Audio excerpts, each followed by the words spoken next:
Hello everyone, আশা করি সবাই অনেক ভালো আছো। সবাইকে শারদীয় শুভেচ্ছা। আমাদের একটা হচ্ছে হায়ার ম্যাথ ফুল কোর্স আছে। মানে এই কোর্সে আমরা হচ্ছে হায়ার ম্যাথের ২০ টা চ্যাপ্টারই পড়বো। এটা আমরা এইচএসসির জন্যও পড়বো এবং মেইনলি ইঞ্জিনিয়ারিং প্রিপারেশন এর জন্য পড়বো। ঠিক আছে? বাট এটাই আই গেস আমার যারা থাকবে তাদের ভার্সিটি ক এর যে প্রিপারেশন আছে এটাও হয়ে যাবে। ঠিক আছে? সো আমাদের কোর্স ফি আমরা হইতেছে রাখছি ৳৫,০০০। বাট ১ম ১৩৭ জনের জন্য আমরা হইতেছে এটা ৪,০০০ রাখবো। ঠিক আছে? এটা জাস্ট ফার্স্ট ১৩৭ জনের জন্য। এই ১৩৭ হচ্ছে আমার ডিউতে র‍্যাংক ছিল। সো জাস্ট র‍্যান্ডমলি এটা রাখা। সো আমরা হচ্ছে ফার্স্ট ১৩৭ জনের জন্য এটা রাখতেছি। কোর্স প্রাইস বা রিমুনারেশন বা যেটা বলো আরকি। Course fee anything. আচ্ছা, আমাদের কোর্সে অলরেডি হইতেছে ৩৪ জন এড হইছে। হোপফুলি আরো অনেকে এড হবে সামনে। সো ওই ৩৪ জনের মধ্যে অনেকে ৩০ জন হইতেছে আরো আগে ভর্তি হইছে। ওই সময় হইতেছে আমরা সাবস্ক্রাইবারদের জন্য একটা ডিসকাউন্ট দিছিলাম ৳৩,০০০। তখন আমরা প্রাইস নিছিলাম ৳৩,০০০। এটা জাস্ট ফান্ড করে রাখা। আ আমি এটা বলি নাই যদিও আগে। ঐদিন হচ্ছে আমার বাবার জন্মদিন ছিল। And my father actually likes to treat people. So ওই ডিসকাউন্টটা অ্যাজ এ ট্রিট দেওয়া। ঠিক আছে? যাই হোক। তো এখন আর এই ডিসকাউন্টটা নাই। স্যাড। বাট এখন এই ডিসকাউন্টটা আছে যে ১ম ১৩৭ জনের জন্য আমরা ৳৪,০০০ রাখবো। ঠিক আছে? আচ্ছা, কোর্সের ডিউরেশন কেমন হবে? আমরা এখন পর্যন্ত ৮ টা চ্যাপ্টারের হচ্ছে রেকর্ডিং করছি। ৮ টা চ্যাপ্টারের রেকর্ডিং মিলায়া হইতেছে টাইম লাগছে ৪০ ঘন্টার মতো। ঠিক আছে? ৮ টা চ্যাপ্টার ৪০ ঘন্টা। এর মধ্যে একটা চ্যাপ্টার আছে তোমার স্ট্রেট লাইন, সেটাতেই ১০ ঘন্টা লাগছে। মানে বাকি ৭ টা চ্যাপ্টারে হচ্ছে ৩০ ঘন্টার মতো টাইম লাগছে। ঠিক আছে? হয়তো আমরা ছোট চ্যাপ্টার গুলাই কভার করছি। এখনো আমরা ক্যালকুলাসের যে ৩ টা চ্যাপ্টার আছে এগুলা করি নাই। ট্রাইগোনোমেট্রির ৩ টা চ্যাপ্টার আছে এগুলা করি নাই। দেন ফিজিক্সের মানে তোমার স্ট্যাটিক্স, ডায়নামিক্স তারপরে আর কি আছে?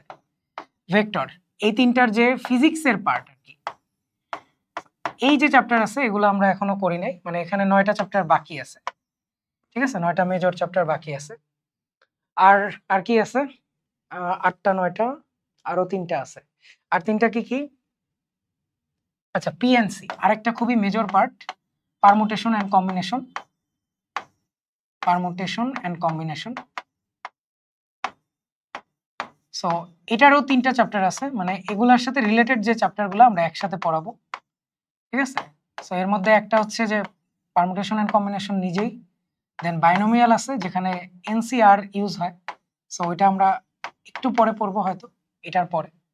দেন হইতেছে আমরা বিস্তার সম্ভাবনা ওই চ্যাপ্টারটা পড়বো। মানে প্রবাবিলিটি। প্রবাবিলিটি।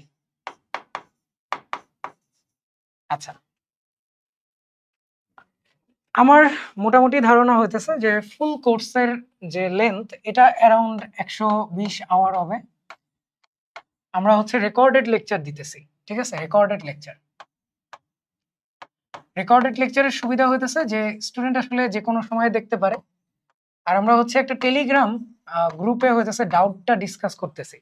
লাইক তোমার যদি মানে আমার পড়ানো কোনো কিছুর মধ্যে ডাউট থাকে বা তোমার প্রি টেস্টে আসছে, টেস্টে আসছে বা তুমি একটা প্রশ্ন কোথাও দেখছো, তোমার ভালো লাগছে বা তুমি এটা নিয়ে ইন্টারেস্টেড আরো জানতে, তুমি হচ্ছে গ্রুপে জিজ্ঞেস করলেই হবে। আমরা ওইগুলা হচ্ছে ডাউট সলভ করতেই থাকবো। ঠিক আছে? সো ইনফাইনাইট ওইটা। দেন আমরা হচ্ছে ডিসেম্বরের দিকে হয়তো এক্সামটা শুরু করব। এর আগে শুরু করব না। সো তখন আমরা এইচএসসি অ্যান্ড ইঞ্জিনিয়ারিং এটার স্ট্যান্ডার্ড কোশ্চেনগুলাই রাখার ট্রাই করব। ঠিক আছে? যখন আমাদের অ্যাডমিশন ফেজে চলে যাব তখন আসলে ইঞ্জিনিয়ারিং মানে আরেকটু হয়তো মানে কোর ইঞ্জিনিয়ারিং টাইপ আরো বেশি ক্রিটিক্যাল প্রশ্ন হয়তো আমরা দেখতে পারি। বাট এইচএসসি পর্যন্ত আমরা কিছু টিডিএস কোশ্চেন দেখবো। লাইক তোমরা যদি এইচএসসি ২৫ এর কোশ্চেনগুলো দেখো এবারে, তাহলে তোমরা বুঝবা যে টিডিএস কোশ্চেন কিন্তু দিছে। তোমার যারা হচ্ছে ভালো মতো অ্যালজেব্রিক ম্যানিপুলেশন পারে না বা যাদের হচ্ছে আসলে ওই যে ইনডেপথ নলেজটা নাই, বুঝছো? খারাপ বলতেছি না, বাট একটা প্রশ্ন ছিল যেটা জাস্ট এক লাইনে হয়ে যায়, এক লাইন। বাট ওইটা দেখা গেছে যে 2 পেজ পড়েও মানুষ হচ্ছে ওর সলিউশন ঠিক মতো আসতে পারে না। ঠিক আছে? আচ্ছা, আমার যেহেতু প্রশ্নটা মনে আছে আমি একটা উদাহরণ হিসেবে দেখাই। আমি দেখবা যে মেক্সিমাম টাইমই আমি একটা ভিডিওতে একটা ম্যাথ না করায় ছাড়তেছি না। সো একটা করাই, ঠিক আছে? তাহলে তোমরাও আইডিয়া পাবা যে আমরা আসলে কোর্সে এই ধরনের বেসিক যে আইডিয়াটা আছে বা এইরকম যে ব্যাপারগুলো আছে ওইগুলো শেখানোর ট্রাই করতেছি। ঠিক আছে? আমাদের কোর্সের উদ্দেশ্য অবভিয়াসলি হ্যাঁ, সবাই চায় যে স্টুডেন্টদের রেজাল্ট ভালো হোক। ঠিক আছে? ওইটা অবশ্যই। তার পাশাপাশি স্টুডেন্টরা কোর যে প্রবলেম সলভিং স্কিল আছে, ঠিক আছে? ওইটার চর্চা করুক, আরো চিন্তা করুক। ঠিক আছে? ওইটা চাইতেছি আমরা। আচ্ছা যাক, আমার এক্সাক্ট কোশ্চেন তো মনে নাই। ধরো এরকম বলা ছিল যে এ আর বি পয়েন্ট দেওয়া, এটা হচ্ছে 0,4, 0,4 হবে এটা, -4,0 হবে, রাইট? সো -4,0 এটা, আর এটা হইতেছে তোমার 0,4। এই দুইটা পয়েন্ট দেওয়া, তোমার বলা আছে যে সি হইতেছে এ বি এর mid point, C A B এর মিড পয়েন্ট। তোমাকে বলছে যে দেখো ওসি একটা রেখা হবে, ও হইতেছে আমার মূল বিন্দু, ঠিক আছে? ওসি রেখা তোমাকে বলছে যে ওসি রেখার সাথে 45 ডিগ্রি কোণ তৈরি করে, 45 ডিগ্রি কোণ তৈরি করে এবং 1,3 বিন্দু দিয়ে যায় এমন রেখার ইকুয়েশন বের করো। ঠিক আছে? আচ্ছা, তো সবাই বেসিক্যালি করছে কি, সবাই করছে যে ধরো সি পয়েন্টটা বের করছে, -2,2 হবে, রাইট? সো -2,2 গেল হইতেছে সি পয়েন্ট। তারপর ওসি রেখা বের করছে, এটা দেখেই বোঝা যায় ভাই, এটা দেখেই বোঝা যায় y = -x দেওয়া। দেখো 0 0 এর জন্য এটা স্যাটিসফাই হয় এই ইকুয়েশনটা, আর এটার জন্যও হয়। সো y = -x হবে। গেল এই একটা, ঠিক আছে? সো দেন তারা বলছে যে আচ্ছা আমরা তো একটা জিনিস জানি কি, এটার যে স্লোপ হইতেছে -1, ঠিক আছে? সবাই বলছে এটা। দেন তারা বলছে কি, দেন বলছে এটার সাথে যেহেতু 45 ডিগ্রি কোণ তৈরি করে, মানে স্লোপের একটা ইকুয়েশন আছে যে +-tan θ = কত জানো, m মাইনাস, ধরো এটাকে m1 বললাম, ঠিক আছে? আর m হইতেছে আমি যেই স্লোপটা বের করতে চাই, যেই রেখাটা এই রেখার সাথে 45 ডিগ্রি কোণ করে আছে, ঠিক আছে? সেই রেখা যেটা এই বিন্দু দিয়ে যায় এবং এই রেখার সাথে 45 ডিগ্রি কোণ করে আছে। সো সবাই এটা বসাইছে যে আচ্ছা কত জানো, 1 + m m1। আচ্ছা, এখান থেকে করলে দেখো এটা আসবে কি, m1 এর ভ্যালু -1, এর মানে এটা আসবে, আর এখানে আসবে 1 - m, রাইট? -m। আচ্ছা, এটা সমান দেওয়া আছে +-1। তো লোকজন কি করছে, লোকজন হইতেছে সুন্দর মতো এখানে +1 ধরে একবার করছে, +1 ধরে করলে কি আসে জানো, 1 - m আসে। সেখান থেকে সলিউশন আসে কি জানো, m = 0। গেল একটা, এটা নিয়ে কোনো সমস্যাই নেই, বুঝছো? লোকজনের এটা নিয়ে কোনো সমস্যাই নেই, এটা পারছে। সমস্যা লাগছে এই -1 এর জন্য, মাইনাসের জন্য। আচ্ছা, একটু রাফ হয়ে গেছে তাই না? আচ্ছা ধরো -1 = m + 1 1 - m, তুমি গুণটা করে দাও, এখানে আসবে m - 1 = দেখো এটা গুণ দিলে কি হবে, m - 1 m + 1। সো m কাটা গেছে, -1 = +1 আসছে। সো অনেকে ভাবছে এটা তো জীবনে হবে না, এর মানে m এর কোনো ভ্যালু নাই এরকম। কিন্তু there is a fact in mathematics, তোমার কোথাও যদি এরকম দুই দিকে কাটাকাটি চলে যায়, তাহলে ওইটা অলওয়েজ রিপ্রেজেন্ট করে যে একটা সলিউশন হইতেছে ইনফিনিটি। তুমি বলতে পারো যে ভাই -ইনফিনিটিও তো নিতে পারেন। ভাই ঢালের ক্ষেত্রে +∞ মানে কি আসলে, এটা 90, -∞ মানে কি, এইটা -90, একই লাইন না, একই লাইন, ঠিক আছে? সো m∞ এটার একটা সলিউশন, আর -∞ও একটা সলিউশন, ঠিক আছে? বাট একটা বললেই হয়তো, সহজ কথা হইতেছে যে ভার্টিক্যাল লাইন রিপ্রেজেন্ট করবে, যখন তুমি m এরকম কেটে দিতে পারবা সেটা একটা ভার্টিক্যাল লাইন রিপ্রেজেন্ট করবে, ঠিক আছে? সো দুইটা m আসছে, তারপর কি করবা, বিন্দু দিয়ে স্যাটিসফাই করাবা। তোমার জানা আছে y = mx + c, নাকি আর কি বলবা, y - y1 is equal to M into X minus X one. ঢাল এম, এক বিন্দুগামী সরলরেখা, এক্স ওয়ান ওয়াই ওয়ান সরলরেখা।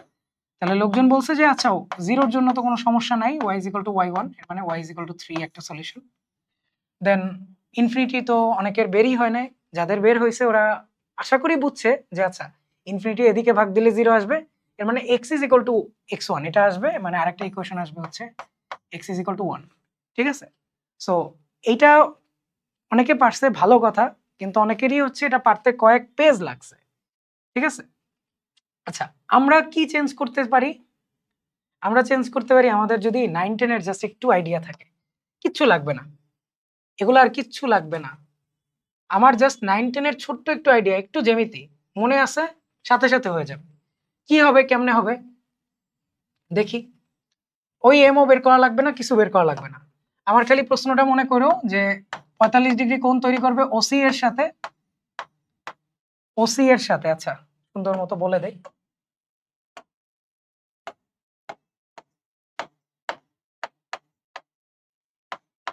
এবং 1,3 বিন্দু দিয়ে যাবে। ঠিক আছে, আচ্ছা তাহলে আমি মূল বিন্দুও বের করব না, আমার দরকার নেই মূল বিন্দু বের করা, মানে সরি মধ্যবিন্দু বের করা। আমি কি করব, দেখো এদিকে -4 এদিকে 4, এর মানে অবভিয়াসলি এটা 45 এবং এটাও 45। ঠিক আছে, তোমার যখন বলা সি হইতেছে এবি এর মিড পয়েন্ট, এটা একটা কি ত্রিভুজ, সমকোণী ত্রিভুজ। সমকোণী ত্রিভুজের মিড পয়েন্ট কি হয়, অতিভুজ হয়, তাই না? অতিভুজের মধ্যবিন্দু হয় সমকোণী ত্রিভুজের মিড পয়েন্ট। সমকোণী ত্রিভুজের এই যে এটা একটা বৃত্তের উপর অবস্থিত, বুঝছো? ব্যাসের প্রান্তবিন্দু হইতেছে আমার এবি, সেই ব্যাসের মধ্যবিন্দু হইতেছে অতিভুজের মধ্যবিন্দু, মানে এটা হচ্ছে আমার পরিকেন্দ্র, বুঝছো? এই যে ও এবি ট্রায়াঙ্গেলের পরিকেন্দ্র। এখানে কি আমার এটার দরকার আছে? এই আইডিয়ার দরকার নেই। এখানে কিসের দরকার আছে দেখি, কিসের দরকার? দেখো মিড পয়েন্ট হইলে সুবিধাটা কি, তুমি তো বুঝছো যে ভাই পরিকেন্দ্র তো হবে, তার মানে কি হবে, এখানে 45 পাইছো, পরিকেন্দ্র হবে এটা আর এই বাহু সমান হবে, তার মানে এটা 45 হবে, যেটা তুমি বিন্দু দিয়েও বের করতে পারতা, এই যে বিন্দু আছে বিন্দু থেকেও বের করতে পারতা, এটাও 45 হবে। ভালো কথা। আচ্ছা 45 হইলে কি সুবিধা? 45 হইলে যেই সুবিধা সেটা হইতেছে এই এই যে রেখাটা আছে এটার সাথে যখন তুমি 45 আঁকবা, একটা অটোমেটিক্যালি এক্স অ্যাক্সিসের প্যারালাল হয়ে যাবে, আরেকটা ওয়াই অ্যাক্সিসের প্যারালাল হয়ে যাবে। ঠিক আছে, কেমনে বুঝছেন ভাই? না বোঝার কি আছে ভাই, এটা 45 এটা 45, এখানে 90, এটা তো ভার্টিক্যাল লাইন। এই যে এটা 45 এটা 45, এটা 45 কি হবে, 90 হবে, এই বরাবর যাবে। তো এই ইকুয়েশনটা হইতেছে কি, x is equal to something equation নাকি y is equal to something?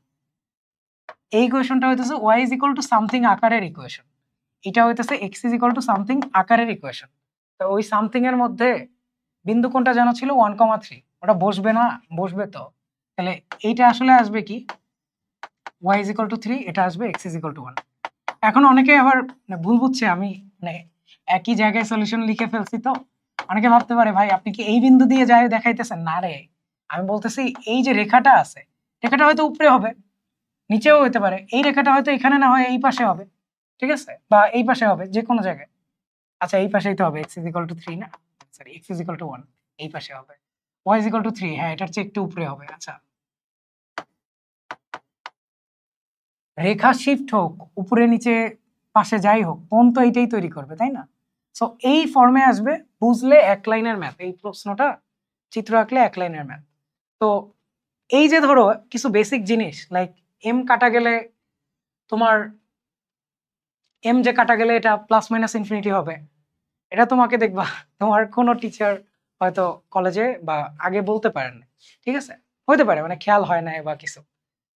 So এইরকম যে বেসিক জিনিসগুলো আছে, কিছু ইনস্টিংক্টের ব্যাপার আছে, কিছু ম্যাথ আছে যেগুলো ধরো প্রশ্ন দেখলে উত্তর বলা যায়, বা প্রশ্ন দেখলেই বোঝা যায় যে এভাবে আগাইলে সবচেয়ে সহজ হবে, বুঝছো? সো ওইগুলো আমরা চেষ্টা করতেছি এই কোর্সে শেখানো, ঠিক আছে? এবং কোর্সটা হইতেছে এইচএসসি অ্যান্ড ইঞ্জিনিয়ারিং, এন্ড এটাই হচ্ছে অ্যাডমিশন পর্যন্ত চলবে, বুঝছো? আমি পার্সোনালি আর কখনো কোনো ম্যাথের জন্য ব্যাচ নামাবো না। আমার অ্যাডমিশনের কন্টেন্টও মোস্ট অফ দ্য টাইম এরকমই থাকে, সিমিলার থাকে। কিছু ক্ষেত্রে হচ্ছে কম বেশি হতে পারে সামান্য, ঠিক আছে? বাট অ্যাডমিশনেও আমরা একই রকম জিনিস শিখাই, যেগুলা ধরো তোমার এইচএসসি লেভেলে শিখাই, ঠিক আছে? কারণ কি? কারণ হইতেছে এই যে 25-এর যেমন একটা প্রশ্ন আসছে একটু কঠিন ধরনের বা একটু অন্যরকম, অনেকেই কিন্তু এই 25-এর রেজাল্ট দেখলেই তুমি বুঝতে পারবা অনেকেই কিন্তু এখান থেকে সমস্যায় পড়ে গেছে। সো আমি ফিল করছি আরকি যে একটা মানুষকে অ্যাডমিশনে পড়ানোর চেয়ে ভালো হইতেছে যে তাকে আরো আগে থেকে বেসিক জিনিসগুলো শিখায়, শিখায় বড় করা। বুঝছো? শিখায়, শিখায় আগানো। তাইলে আমি বলতে পারি যে হ্যাঁ, এটা আমার স্টুডেন্ট। আমি তো আর ৩ মাস পড়াইতেছি না। আমি পড়াইতেছি কত? এটা ধরো এখানে ৮ মাস লেখা, বাট তুমি বুঝতেছো ২৭ ব্যাচের অ্যাডমিশন পর্যন্ত এটা চলবে। বুঝছো? ২৬ ব্যাচের অ্যাডমিশন পর্যন্ত, ২৭ ব্যাচের অ্যাডমিশন পর্যন্ত এই একটা কোর্সই চলবে। ঠিক আছে? সো কোর্সে যুক্ত হইতে পারো। আমার কোনো ধরো এরকম বলার কিছু নাই যে মানে তুমি অন্য কোথাও থেকে পড়েও যদি বেসিক অ্যাকোয়ার করতে পারো, তোমার যদি ম্যাথে সমস্যা না হয়, দেন ইটস অল গুড। তুমি যদি নিজে পড়ে পারো, ইটস দ্য বেস্ট। ঠিক আছে? It's the best. তুমি যে জায়গায় পড়ো ট্রাই করবা টেক্সট বুক পড়ার। সো আমাদের এই যে কোর্সে আমি বারবার হয়তো বলতেছি যে আমি ক্লাস নিছি, এখন তুমি টেক্সট বুক থেকে প্রবলেমগুলা করবা। যেগুলাই আটকাবা ওগুলা গ্রুপে দিবা অথবা আমাকে পার্সোনালি দিলেও হবে। ঠিক আছে? আমাকে পার্সোনালি পাঠাইলেও হইতেছে। আমি ফ্রি থাকলে অবশ্যই রিপ্লাই দিব, আর ফ্রি না থাকলে টাইম বের করা লাগবে। ঠিক আছে? তোমার নরমালি আমার পরীক্ষা না থাকলে আমি দেখা যায় দিনে অনেক ম্যাথ সলভ করি। এটা জাস্ট এমনি মজার জন্য। সো তোমাদের প্রবলেম দিলে এটা আমার জন্য একটা এক্সারসাইজের মতো। খুব একটা সমস্যা হবে না। ঠিক আছে? আর দেখা যাবে তোমরা যারা গ্রুপে দিতেছো, আমাদের গ্রুপে মানে যেই সব স্টুডেন্ট যারা যুক্ত হইছে, I am very much hopeful about them. Optimistic থাকি আমি অলওয়েজ হচ্ছে স্টুডেন্টদের ব্যাপারে। সো দেখবা যে ওরাও তোমাকে অনেক হেল্প করতেছে। ওই গ্রুপেই হইতেছে তোমার আরেক ফ্রেন্ডই তোমাকে হয়তোবা একটা সলিউশন দিবে যেটা হয়তো তুমি খুব ইজিলি ক্যাচ করতে পারবা। ইজিলি বুঝতে পারবা যে কি, কি করা লাগবে। ঠিক আছে? আমি এখানে ধরো আরো অনেক উদাহরণ দেখাইতে পারি যে অনেক প্রশ্ন আছে যেগুলা ধরো তুমি নরমালি যদি চিন্তা করো যে আচ্ছা আমি জাস্ট এইটুক পড়বো, এইটুক আইডিয়া থাকবে আমার। আ আমি কোনো মতে এইচএসসি পাস করবো, আমি তো মেডিকেলে পড়তে চাই। আমার হায়ার ম্যাথে ১০০ লাগবে না। ঠিক আছে? এইবার যারা হচ্ছে মেডিকেল অ্যাসপিরেন্ট ছিল, ওদের জন্য হায়ার ম্যাথ পরীক্ষা নাইটমেয়ার এর মতো হইছে। বুঝছো? একদম স্ট্রং বেসিক ছাড়া খুব কঠিন হয়ে গেছে। আবার প্রশ্নে কিছু ভুলও ছিল। এইটা ধরো এই যে আমি বারবারই বলি, ভিডিওতেও বলি, আমার কোর্সেও হয়তো বলা হয় যে প্রশ্নে ভুল থাকলে কি করার আছে? কিছু করার নাই। বুঝছো? কিছু করার নাই। তুমি ওই প্রশ্ন মানে বুঝতে পারছো ভুল, তাইলে ওটা বাদ দিয়ে দিবা, অন্যটায় আগাবা এন্ড অল। সো এইচএসসি 25 এর সাথে যেটা হইছে ওটা আমি ধরো এগ্রি করি না যে ওরকমই হওয়া লাগবে। মানে প্রশ্ন কঠিন হওয়া লাগবে বা প্রশ্নে ভুল থাকা লাগবে এন্ড অল। বাট ওভারঅল তোমার যদি ম্যাথের আন্ডারস্ট্যান্ডিংটা ভালো হয়, তুমি দেখবা যে তুমি অটো ফিজিক্সে ভালো করতেছো। বুঝছো? তোমার যদি ম্যাথের ক্যালকুলেশন মিস্টেক কমে যায় বা তুমি যদি বুঝো যে একটা ক্যালকুলেশন কিভাবে ফাস্টার করা যায়, তুমি অটো হচ্ছে কেমিস্ট্রিতে ভালো হয়ে যাবা। বুঝছো? সো আমাদের ম্যাথ কোর্সটা তোমার জন্য খুবই হেল্পফুল হবে। এটা ধরো আমার আলাদাভাবে বলার মানে কোনো খারাপ উদ্দেশ্য নাই, অসৎ উদ্দেশ্য নাই। এটা জাস্ট তোমরা হয়তো জানো না যে আমাদের একটা কোর্স আছে। এটা জানান। ঠিক আছে? আচ্ছা। সো ভাইয়া বিদায় নিলাম তোমাদের থেকে। সবাইকে আবারও শারদীয় শুভেচ্ছা। কোর্সে যুক্ত হও বা না হও, আমাদের সাথে হচ্ছে আমাদের ফ্রি একটা ডাউট সলভিং গ্রুপ আছে টেলিগ্রামের। আমি অলওয়েজ হচ্ছে ডেসক্রিপশনে লিংক দিয়ে রাখি। ওইটায় যুক্ত হইতে পারো। ফেসবুক গ্রুপ আছে আমাদের। ফেসবুক গ্রুপে যুক্ত হইতে পারো। ফেসবুক পেজ আছে, সেটায় যুক্ত হইতে পারো। ঠিক আছে? আর কোনো সমস্যা হলে অবভিয়াসলি ভিডিওর কমেন্ট বক্সে অন্তত জানাইতে পারো যে, "ভাইয়া এরকম সমস্যা, এখান থেকে কি করব?" ঠিক আছে?